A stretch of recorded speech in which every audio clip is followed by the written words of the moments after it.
সুপ্রিয় ভিউয়ার্স, আসসালামু আলাইকুম। নিউ কুকিং হাউস E7 চ্যানেলে আপনাকে স্বাগতম। চলে এলাম ভীষণ মজার একটি ডেজার্ট রেসিপি নিয়ে। খুব সহজভাবে সামান্য কিছু উপকরণে আজকের এই ডেজার্ট তৈরি করেছি। আশা করছি সবার ভালো লাগবে।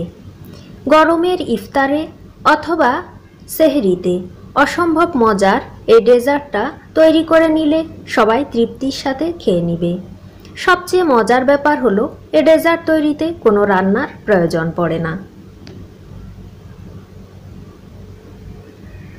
রান্না ছাড়া কিভাবে এই ডেজার্টটা তৈরি করে নিলাম, এতে কি কি উপকরণ ব্যবহার করলাম তা দেখতে হলে রেসিপিটা শেষ পর্যন্ত দেখতে থাকুন। আশা করছি আপনাদের ভালো লাগবে। রেসিপিটা তৈরির জন্য আমি একটি মিক্সিং বোল নিয়েছি। তার মাঝে নিয়ে নিলাম 1 কাপ চিড়ে। খুব সুস্বাদু এই রেসিপিটি সামান্য কিছু উপকরণ ব্যবহার করে তৈরি করে নিয়েছি। এভাবে তৈরি করলে ছোট বড় সবাই খেতে ভীষণ পছন্দ করবে। এখন চিড়েগুলোকে ভালোভাবে ক্লিন করে নিচ্ছি। খুব ভালো করে ক্লিন করে নেওয়া হয়ে গিয়েছে, পানিটা ঝরিয়ে নিলাম। এখন এই চিড়েগুলোকে সামান্য একটু পানি দিয়ে ভিজিয়ে রাখছি, জাস্ট 15 মিনিটের জন্য। এতে করে চিড়েগুলো সফট হয়ে যাবে, ডেজার্টটা তৈরি করা খুবই পারফেক্ট হবে। সামান্য একটু পানি অ্যাড করলাম এবং ভিজিয়ে রাখলাম। এখন এর মাঝে অ্যাড করে দিচ্ছি ভ্যানিলা এসেন্স। আমি এখানে 1 চা চামচ ভ্যানিলা এসেন্স ব্যবহার করেছি।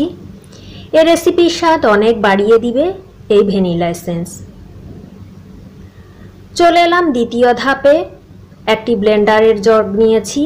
প্রথমেই এর মাঝে অ্যাড করে দিলাম ভিজিয়ে রাখা সেই চিড়ে। খুবই সুস্বাদু এই ডেজার্ট, একবার খেলে বারবার খেতে ইচ্ছে করবে, এতটাই মজার হয়। তো দেখতে থাকুন। চিড়েগুলো অ্যাড করে দিলাম। এ পর্যায়ে অ্যাড করে দিলাম 1 কাপ মুড়ি। তারপর অ্যাড করে দিচ্ছি 2 টেবিল চামচ চিনি। মিষ্টিটা স্বাদ মতো দিবেন, আমি আমার স্বাদ মতো অ্যাড করেছি। চিনিটা অ্যাড করার পর এর মাঝে দিয়ে দিলাম একটি কলা।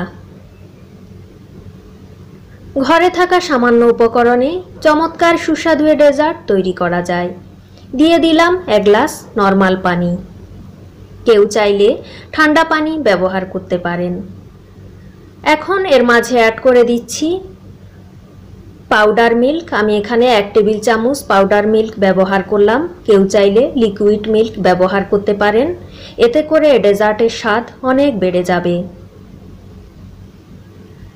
তারপর এতে অ্যাড করে দিচ্ছি স্বাদ মতো লবণ। আমরা সকলেই জানি মিষ্টি জিনিসে কিছুটা লবণ অ্যাড করলে খেতে ভালো হয়। এ পর্যায়ে সবগুলো উপকরণ ব্লেন্ড করে নিচ্ছি। ব্লেন্ড করা হয়ে গেল আমি একটি মিক্সিং বোলে এগুলোকে ঢেলে নিচ্ছি।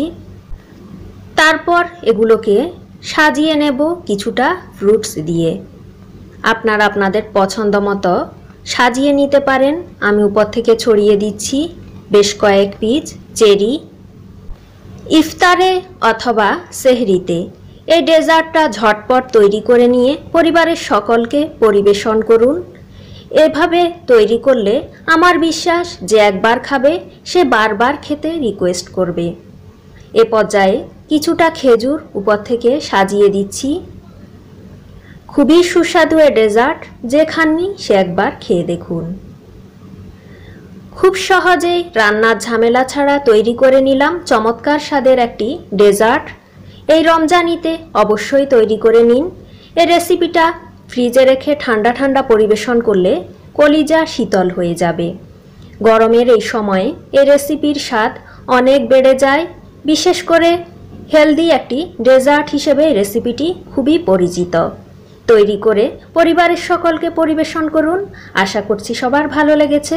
রেসিপিটা ভালো লাগলে চ্যানেলটা সাবস্ক্রাইব করার অনুরোধ রইল। সবাই ভালো থাকুন। আল্লাহ হাফেজ।